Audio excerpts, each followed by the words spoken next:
Subnagi lupa tarana kangal home sigi bapu oi bi ho lak level home pan thaga mari lena na kangal home na price oi ba lucky draw ma chinja gadori first price na angama machugi 4 face ki kangal aba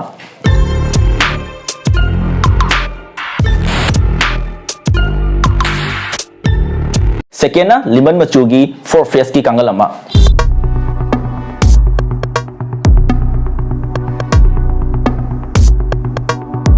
third na fish machugi 1 face ki kangal ama Lucky draw sibu pambibo miyoi singna aigi video gi comment da pin tawduna thamliba GP number sing sidagi ama hektada lupa tara caption biraga lucky draw se adum yobi ba yare draw se gidumakta ngasi dagi adum lucky draw se yobi ba yare aduga winner khan bagi date sina November gi date 16 2025 ki pung 8 dagina pung 10 boki manungda live tharaga winner je khanjaragani subna gi lupa tara na lucky draw se auction biduna live khoba miyo sing oibiu Miku bubang na mayam panu ikon no kram jaringa sidi sahi ani helabanga nu ari bang bujare aduga sampune more me pane ko na bakharaga salak su yare adudi matamanga da bida sabu hudulage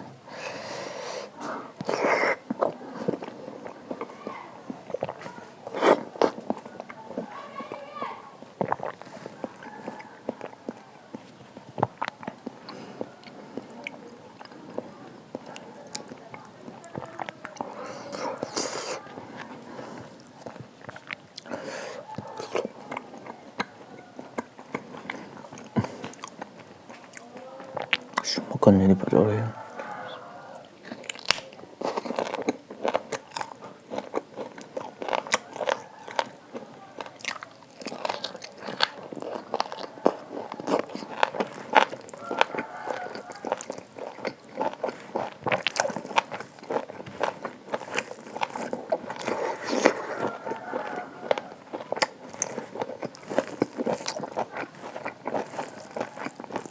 Semua ikat lima orang. Harga anda.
먹고 싶어.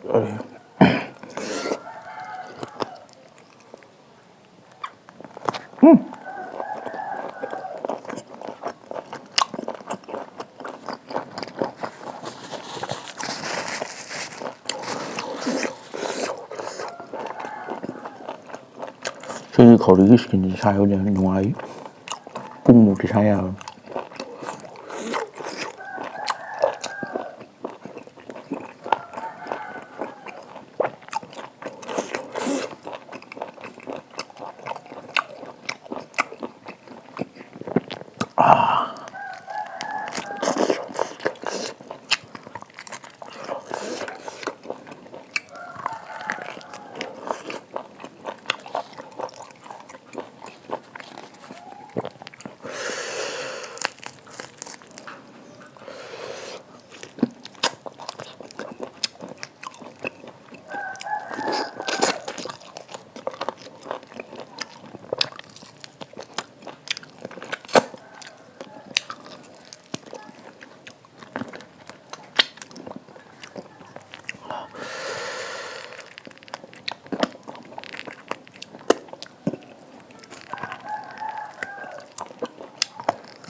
빨리 잘 구워.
ꯃꯐꯩꯒꯁꯦ ꯀꯌꯥꯝ ꯀꯜꯂꯝꯗꯣꯏꯖꯥꯠꯅꯣ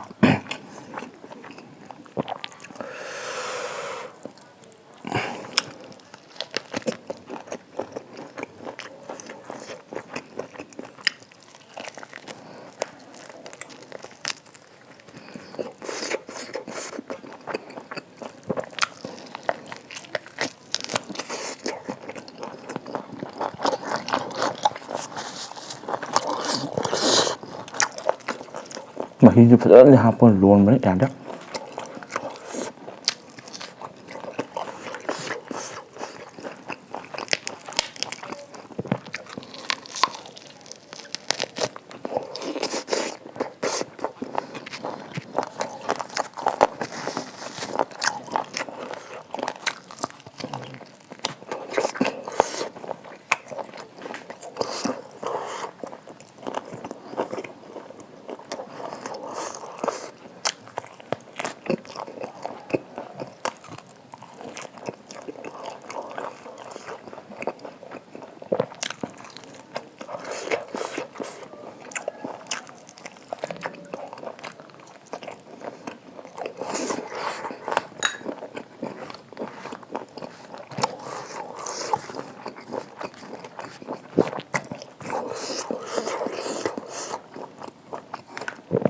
ꯃꯁꯤꯗ ꯉꯥꯅꯨꯒ ꯃꯨꯛꯅꯥ ꯁꯥꯟꯅꯕ ꯇꯥꯔꯦ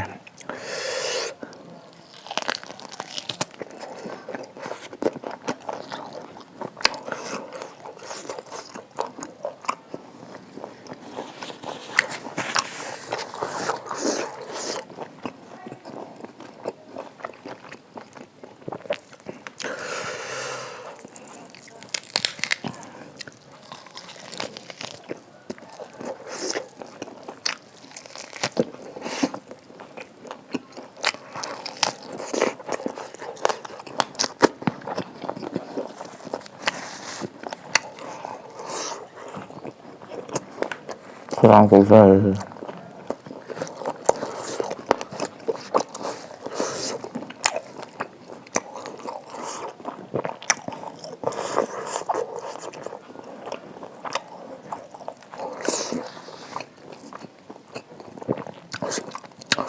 ꯃꯆꯤꯟ ꯁꯥꯏꯕ ꯉꯝꯗ꯭ꯔꯦ ꯈꯗꯥꯡ ꯆꯣꯛꯊꯔꯦ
ꯊꯕꯥꯛꯀꯤ ꯃꯁꯟ ꯈꯔ ꯐꯩ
Mangga.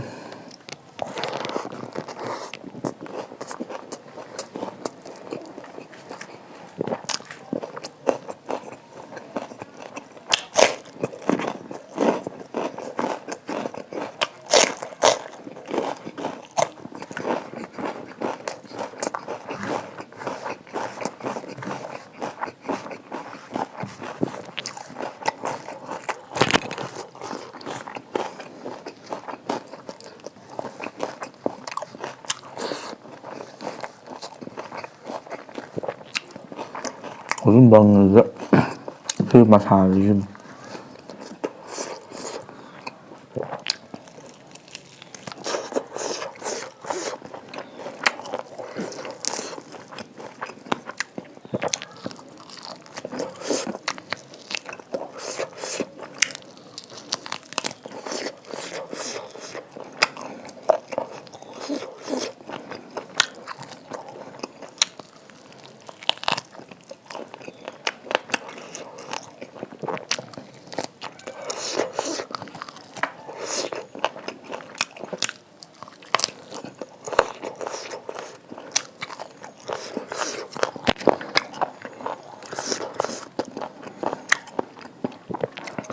Sumai kalam dua di malu dah bener.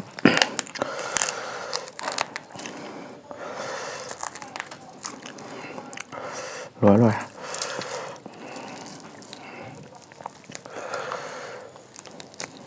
Saru juga pek dia tu.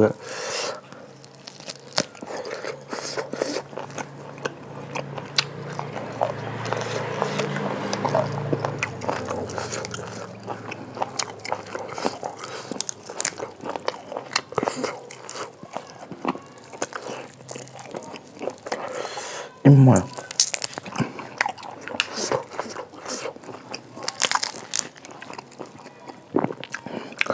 Yoli betul ada hawa ni. Hela ada urun.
Hui cái thầm này.